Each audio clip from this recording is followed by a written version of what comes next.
जय हिंद प्यारे साथियों। आज के इस वीडियो में मैं आप सभी को जानकारी देने वाला हूं ऑल इंडिया टूरिस्ट परमिट के बारे में।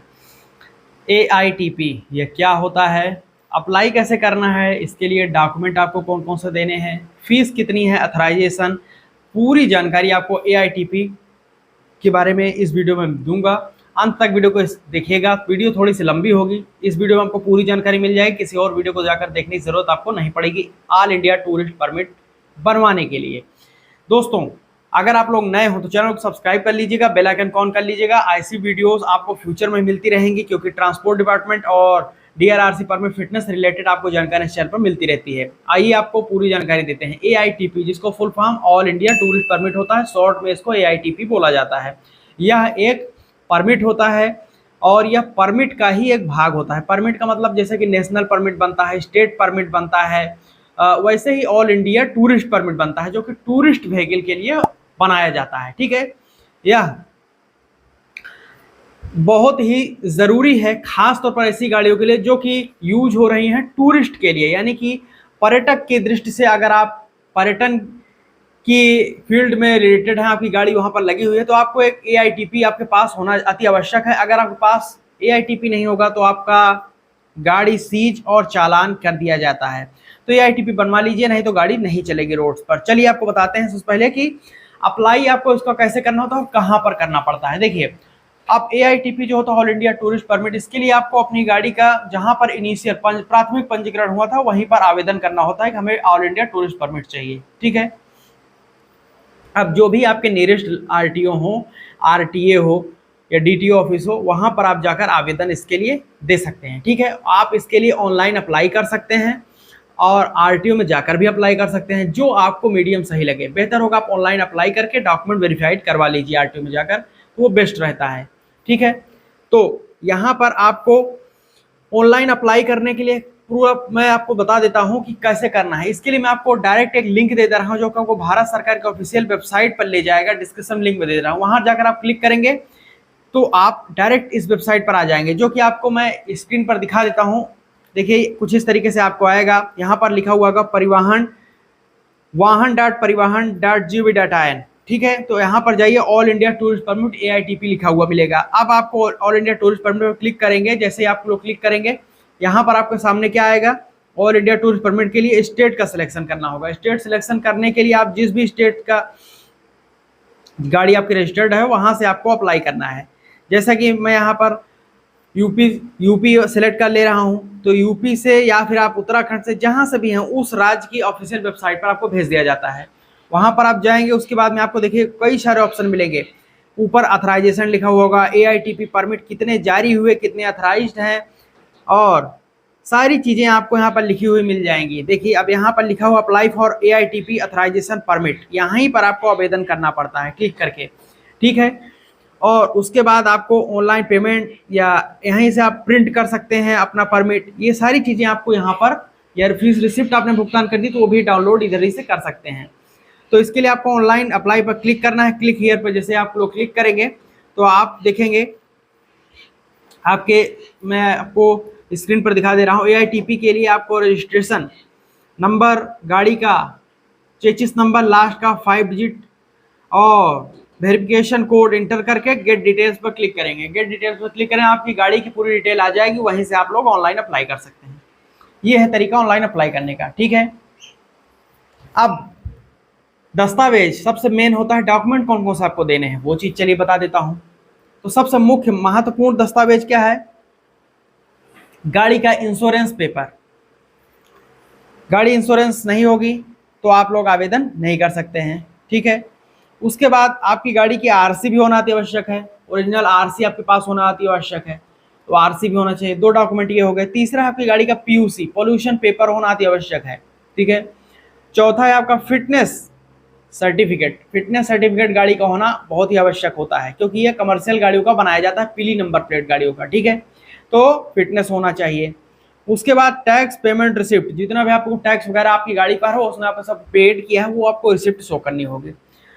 और टोल अनपेड यूज़र फीस, कोई टोल वगैरह आपने अगर भविष्य में नहीं दिया होगा तो वो चीज़ें आपको देना पड़ेगा अब इधर आके, तभी आपका AITP बनाया जाएगा। ठीक है, ये हो गई बात। 6 दस्तावेज मैंने आपको बता दिए। उसके बाद होता है ग्रांट ऑफ परमिट, जो कि विद इन 7 डेज आपको सबमिट करना है। तो इसमें एड्रेस प्रूफ रिक्वायर्ड होता है, एड्रेस प्रूफ देना है, जिसमें आप आधार कार्ड दे सकते हैं, कारपोरेट आइडेंटिफिकेशन नंबर देंगे आप लोग, या जीएसटी नंबर, ये आपको देना पड़ता है। ठीक है, तो ग्रांट ऑफ परमिट के लिए ये आपको सबमिट करना है। ठीक है, अब मैंने आपको डॉक्यूमेंट बता दिया। अब फीस कितनी आपको देनी पड़ती है ऑल इंडिया टूरिस्ट परमिट के लिए, तो ये चीज़ें डिपेंड करती हैं आपकी गाड़ी के ऊपर, कितनी सीट की क्षमता है आपकी गाड़ी, उस हिसाब से आपको फीस देना पड़ता है। तो फीस में अगर मैं बात करूं, तो अगर आपकी गाड़ी की सीट 5 सीट से कम है, गाड़ी आपकी हैचबैक कैटेगरी की है, तो वार्षिक शुल्क 20,000 और तिमाही शुल्क 6,000 रुपये आपको देना पड़ेगा। दूसरे कंडीशन में यदि आपकी गाड़ी 5 सीट से 10 सीट के बीच में है, तो आपको एसयूवी, एमयूवी या वैन है गाड़ी की श्रेणी, तो 30,000 रुपये वार्षिक शुल्क आपको देना पड़ेगा, और 9,000 रुपये यदि आप लोग तिमाही देते हैं, तो आपको तिमाही 3 महीने का परमिट बनवाते हैं तो 9,000 रुपये देना पड़ेगा। थर्ड, यदि आपकी गाड़ी की सीट क्षमता 10 से 23 सीट के बीच में है, तो आपको यह मिनी बस या विंगर कैटेगरी की गाड़ी आपकी आएगी श्रेणी में, तो यहाँ पर वार्षिक शुल्क 80,000 और तिमाही अगर आप परमिट लेते हैं तो 24,000 रुपये हर तिमाही में आपको देना पड़ेगा परमिट के लिए। तो वार्षिक वाला में आपको बहुत फायदा हो जाएगा। आखिरी ये है कि यदि आपकी गाड़ी की सीट या क्षमता 23 सीट से अधिक है, तो ऐसी स्थिति में आपकी गाड़ी जो है वो लग्जरी बस की कैटेगरी में आ जाएगी, और यहाँ पर आपको जो फीस देनी है वो 3 लाख रुपए वार्षिक देना है, या फिर आप 90,000 रुपये तिमाही देंगे। तो यदि आप लोग 90,000 रुपये तिमाही परमिट लेते हैं तो आपको 3,60,000 पड़ता है, और वार्षिक लेंगे तो 3 लाख, तो 60,000 रुपये आपका बचत हो जाएगी यदि आप लोग ईयरली परमिट लेंगे। और AITP का देखिए, यहाँ पर अगर आप कम से कम लेंगे तो 3 महीने, और अधिकतम लेंगे तो 5 सालों की अवधि के आप ले सकते हैं AITP। अब ये चीज आपको नोट करना है कि 2026 का जो नियम है, इस नियम के तहत अगर आप लोग AITP इशू करवा लेते हैं तो आपको कोई अतिरिक्त बॉर्डर टैक्स, स्टेट टैक्स, दूसरे राज्य में जब जाते हैं तो कुछ देना नहीं होगा। पहले जो परमिट बनता था वहां पर बॉर्डर टैक्स आपको देना पड़ता था। ठीक है, अब कुछ इंपॉर्टेंट पॉइंट आपको नोट करने हैं AITP बनवाने से पहले, ये चीजें आपको दिमाग में होनी चाहिए। ठीक है, क्या अधिकतम अवधि आपकी परमिट की 5 साल की होगी, 5 साल में आपको रिन्यूअल करवाना पड़ेगा। मैक्सिमम की बात कर रहा हूं, मिनिमम 3 महीने के लिए ले सकते हैं। किसी भी वाहन को उसकी उम्र की 12 वर्ष तक की उम्र तक ही ऑल इंडिया टूरिस्ट परमिट जारी किया जाएगा। 12 वर्ष AITP, 12 वर्ष से पुराना है वाहन तो AITP नहीं मिलेगा। वाहन अपनी यात्रा, समझिएगा बहुत ही इंपॉर्टेंट चीज है, वाहन अपनी यात्रा या तो अपने होम डिस्ट्रिक्ट से शुरू करेगा या फिर उसको खत्म करेगा। ये पहले नहीं था, ये अब जोड़ा गया है नियम 2026 में।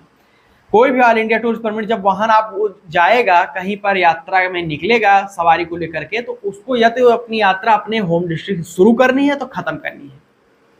उसके बाद इंपॉर्टेंट पॉइंट क्या है, अपने राज्य से 60 दिन तक ही बाहर रह सकता है। 2 महीने की अवधि मैक्सिमम है, आपको अपने राज्य में वापस आना पड़ेगा 2 महीने से अंदर अंदर मैक्सिमम है। अगर 2 महीने से ज़्यादा बाहर रहेंगे तो गाड़ी जब्त हो जाएगी। नेक्स्ट इंपॉर्टेंट पॉइंट क्या है, आप अपनी जगह से यात्री नहीं बैठा सकते हैं, आपको गाड़ी में टूरिस्ट लिस्ट रखनी होगी यात्रियों के नाम लिख करके।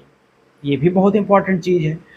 हर जगह से आपको सवारी नहीं बैठा कर ले जानी है, एक ही प्लेस से गाड़ी में आपको रुकना है, वहीं पर सारे टूरिस्ट को बैठा कर ले जाना है, और सारे टूरिस्ट की जो लिस्ट है उसका नाम, मोबाइल नंबर, पता ये लिख करके रखना पड़ेगा, जरूरत पड़ने पर उसको दिखाना पड़ेगा। तो ये भी आपको समझ लेना है। ठीक है, नेक्स्ट चीज़ क्या है, आपकी गाड़ी में VLTD यानी कि व्हीकल लोकेशन ट्रैकिंग डिवाइस लगा होना अनिवार्य है।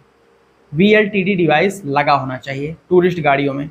आपको अपनी गाड़ी में इमरजेंसी बटन लगवाना होगा। According to the centre motor vehicle law 1989 rule number 125H कहता है कि आपको टूरिस्ट या कमर्शियल गाड़ियों में भी इमरजेंसी बटन लगाना होगा, जिससे कहीं पर खतरा वगैरह पर ये चीज़ आप प्रेस करके सभी लोग यात्रियों को सजग सावधान कर पाएँ। नेक्स्ट पॉइंट क्या है, आपकी गाड़ी में यदि कोई चालान पेंडिंग है तो उसको क्लियर कर देना है, रास्ते में ही उसको भर दीजिए। अगर कोई चालान है तो चालान लेकर के साथ गाड़ी आप नहीं चला सकते हैं AITP के लिए। ठीक है, नेक्स्ट आप अपने परमिट को ट्रांसफर कब कैसे कर सकते हैं कि नहीं। आप अपनी मर्जी से टूरिस्ट परमिट किसी को ट्रांसफर नहीं कर सकते हैं। पहली चीज, यदि वाहन मालिक की मृत्यु हो जाती है तो टूरिस्ट परमिट जिसके नाम से जारी है तो उसका उत्तराधिकारी उस गाड़ी को चला सकता है। ठीक है। अब बिना आरटीए या स्टेट डिपार्टमेंट के अनुमति के बगैर आप अपनी गाड़ी चेंज नहीं कर सकते हैं।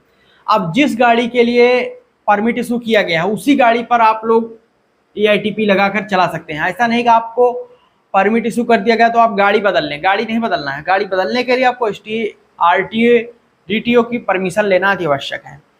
और गाड़ी में एआईटीपी का लोगो लगाना होगा और भी वैधता लिखी होनी चाहिए। ऑल इंडिया टूरिस्ट परमिट का लोगो आता है, उसको लगवाइए, उसमें वैधता लिखी होनी चाहिए, कब से कब तक ये वैध है। तो ये सारी चीजें ऑल इंडिया टूरिस्ट परमिट के लिए इंपॉर्टेंट पॉइंट्स है जो आपको नोट करके रखना है। बाकी मैंने आपको अप्लाई कैसे करना है, डॉक्यूमेंट, अथराइजेशन, फीस सारी जानकारी मैंने आपको दे दी। अगर कुछ छूटा हो तो कमेंट करके पूछ सकते हैं। अगर कोई डाउट पूछना तो भी कमेंट करके मुझसे पूछ सकते हैं। @टेक्नोलॉजी ट्रांसपोर्ट ज्ञान को मुझे फॉलो करके मैसेज कर सकते हैं। आपके क्वेश्चन का आंसर देने के लिए उत्सुक हूं, डायरेक्ट बातचीत कर सकते हैं। इंस्टाग्राम पर हमारा मोबाइल नंबर ही आपको मिल जाएगा, व्हाट्सअप नंबर मिलेगा, तो जुड़ जाइए। टेलीग्राम व्हाट्सअप ग्रुप ज्वाइन कीजिए, डिस्क्रिप्शन में आपको लिंक मिल जाएगा सोशल मीडिया हैंडल्स का। आप लोग ग्रुप में जुड़ने से आपको अवेयर रहेंगे, फ्यूचर में सारी जानकारियां पहले ही आपको मिलती रहेंगी समय समय पर ट्रांसपोर्ट डिपार्टमेंट की। यहाँ तक वीडियो देख लीजिए, प्रेमपूर्वक देने से बहुत बहुत धन्यवाद। लाइक करके, शेयर करके, चैनल सब्सक्राइब करके बेल आइकन ऑन कर लीजिएगा। जय हिंद, वंदे मातरम।